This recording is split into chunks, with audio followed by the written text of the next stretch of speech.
మొత్తానికి ఇవాళ భద్రాచలంలో ఐటీడీఏ సమావేశం జరగనుంది. 19 నెలల తర్వాత ఐటీడీఏ మీటింగ్ జరుగుతోంది. కాంగ్రెస్ ప్రభుత్వం ఏర్పాటు తర్వాత జరుగుతున్న తొలి ఐటీడీఏ సమావేశానికి అధికారులు అన్ని ఏర్పాట్లు పూర్తి చేశారు.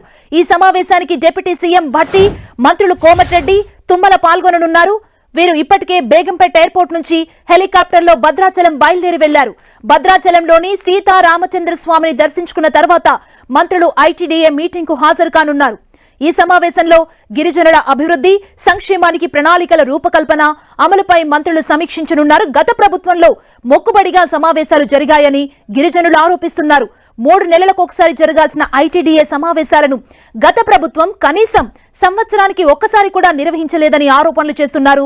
చివరి సమావేశాలు 2022 జులై 8న జరిగాయని, అంతకుముందు 2019 ఆగస్టు 13న నిర్వహించారన్నారు.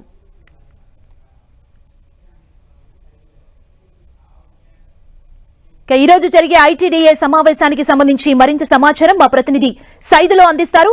సైదులు,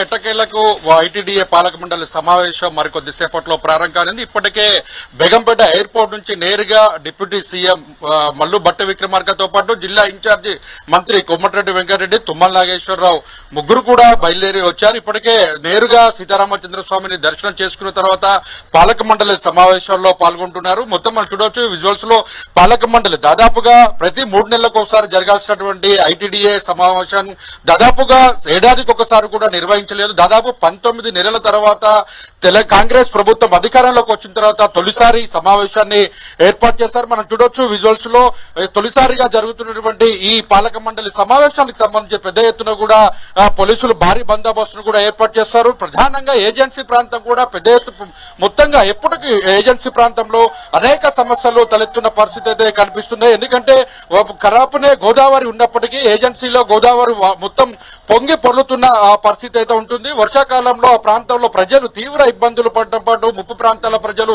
తీవ్ర ఇబ్బంది పడుతున్న పరిస్థితి అయితే ఉంది. అటువంటి గోదావరి పరివాహక ప్రాంతమైన భద్రాచలంలో వేసవి కాలం వస్తే కనీసం తాగడానికి గుక్కడి నీళ్లు కూడా దొరకని పరిస్థితి అయితే కనిపిస్తుంది. ఇప్పటికే మనం చూడొచ్చు విజువల్స్ లో ప్రస్తుతం మంత్రి తుమ్మల నాగేశ్వరరావు, అదేవిధంగా పినపక ఎమ్మెల్యే పాయ వెంకటేశ్వర్లు కూడా సమావేశ హాల్ కు చేరుకోవడం జరిగింది. మొత్తంగా ఏజెన్సీలోని విద్యా వైద్యం మీద ప్రధాన దృష్టి సారించాల్సిన పరిస్థితి అయితే మనకు కనిపిస్తుంది. ప్రధానంగా 23 మండలాలు ఉంటే 23 మండలాల్లో కూడా విద్యా సంవత్సరానికి సంబంధించి కూడా ఎంఈఓలు కావచ్చు, విద్యాశాఖ అధికారులు కూడా పూర్తిగా లేకపోవడం, పూర్తిగా ఇన్ఛార్జీల పాలననే విద్యా వ్యవస్థ కొనసాగుతుండటంతో పాటు వైద్య శాఖకు సంబంధించి చూసుకుంటాం. వైద్య శాఖలకు సంబంధించి పూర్తిగా ఇన్ఛార్జీల పాలన, వైద్యులు కూడా లేక సిబ్బంది కొరతతో తీవ్ర ఇబ్బందులు పడుతున్న పరిస్థితి అయితే కనిపిస్తుంది. ఎవరు కూడా ఇప్పటి వరకు అంటే ఏజెన్సీ ప్రాంతంలో తీవ్రమైన జ్వరాలు వచ్చినా అనారోగ్య పాలైనటువంటి ప్రతి ఒక్కరు కూడా ముచ్చువాత పడుతున్న పరిస్థితి కదా.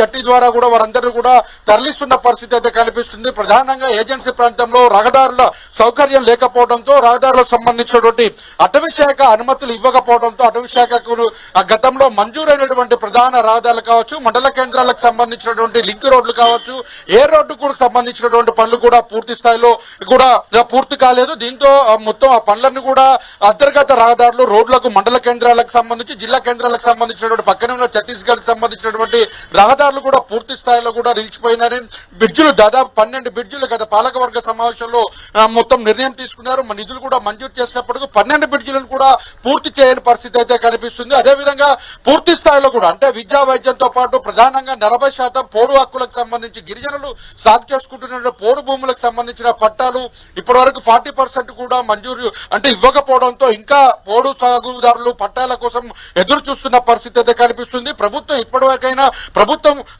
గిరిజనులకు పోడు పట్టాలు ఇస్తారా అనే దాని మీద కూడా ఇప్పుడు ప్రజాసంగా మారుతున్న పరిస్థితి. మరోపక్క రాష్ట్ర ప్రభుత్వం అత్యంత ప్రతిష్టాత్మకంగా చేపట్టిన 6 సంక్షేమ గ్యారంటీలు ఏవైతున్నాయో 6 గ్యారంటీలు కూడా కీలకంగా మొత్తం రేషన్ కార్డు కావచ్చు, గుర్తింపు కార్డులకు సంబంధించిన అంశాలు, ఆధార్ కార్డుకు సంబంధించిన అంశాలలో కూడా ఏజెన్సీ ప్రాంతంలో గిరిజనులకు లేకపోవడంతో తీవ్ర ఇబ్బందులు పడుతున్నారు. ఈ సమావేశంలో ప్రధానంగా ఏజెన్సీ ప్రాంతంలో ఉన్నటువంటి గిరిజనులకు సంబంధించినటువంటి 6 గ్యారంటీల పథకం అమలుకు సంబంధించిన నిధులు కావచ్చు, అంతర్గత రహదారులు, రోడ్లకు సంబంధించి కావచ్చు, Okay. అదేవిధంగా విద్యా వైద్యానికి తాగునీటి మొత్తంగా తాగునీటి సమస్య కావచ్చు, ఈ అనేక అంశాల మీద కూడా ఈ సమావేశంలో చర్చించే అవకాశం కనుక తొలిసారిగా డిప్యూటీ సీఎం హోదాలో బట్టి విక్రమార్క సమీక్షా సమావేశాల్లో పాల్గొంటున్న పరిస్థితి. ఇన్ఛార్జి మంత్రిగా వస్తున్న కోమటిరెడ్డి వెంకటరెడ్డి కూడా ఈ ఖమ్మం జిల్లా అంటే భద్రాద్రి ఐటీడీకి ఎలాంటి నిధులు తీసుకొస్తారు, ఏంటి ప్రజలకు ఎలాంటి హామీ ఇస్తారు అన్నది కూడా ఆసక్తిగా ఎదురు చూస్తున్న పరిస్థితి కనిపిస్తుంది. Thank you Saidulu.